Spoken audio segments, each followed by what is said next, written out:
வணக்கம். சங்கராபுரம் அடுத்த ஓய்வு பெற்ற காவல் உதவி ஆய்வாளர் வீட்டில் நகை பணம் கொள்ளை. சங்கராபுரம் போலீசார் விசாரணை. கள்ளக்குறிச்சி மாவட்டம் சங்கராபுரம் அருகே உள்ள ஆரூர் கிராமத்தை சேர்ந்த ஓய்வு பெற்ற காவல் உதவி ஆய்வாளர் ராமன் தனது குடும்பத்துடன் வசித்து வருகிறார். இந்நிலையில் விழுப்புரத்தில் உள்ள தனது மகன் வீட்டிற்கு சென்ற அவர் 2 நாட்கள் கழித்து வீடு திரும்பிய போது வீட்டின் முன்பகுதியில் உள்ள கதவின் பூட்டு உடைக்கப்பட்டிருப்பதைக் கண்டு அதிர்ச்சியடைந்தார்.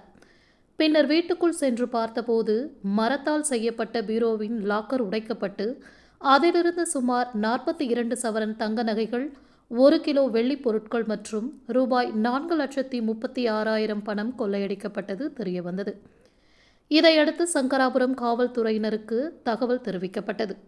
தகவல் அறிந்த சம்பவ இடத்திற்கு விரைந்து சென்ற சங்கராபுரம் காவல்துறையினர் தீவிர விசாரணை மேற்கொண்டு வருகின்றனர். இதனைத் தொடர்ந்து கைரேகை நிபுணர்களை வரவழைக்கப்பட்டு வீடு முழுக்க ஆய்வு செய்யும் பணியில் ஈடுபட்டு வருகின்றனர். குறிப்பாக ஓய்வு பெற்ற காவல் உதவி ஆய்வாளர் வீட்டில் நகை மற்றும் பணம் கொள்ளையடிக்கப்பட்ட சம்பவம் அப்பகுதியில் பெரும் பரபரப்பை ஏற்படுத்தியுள்ளது. செய்திகளுக்காக கள்ளக்குறிச்சி மாவட்ட மக்கள் வெளிச்சம் செய்தியாளர் முருகன். நன்றி.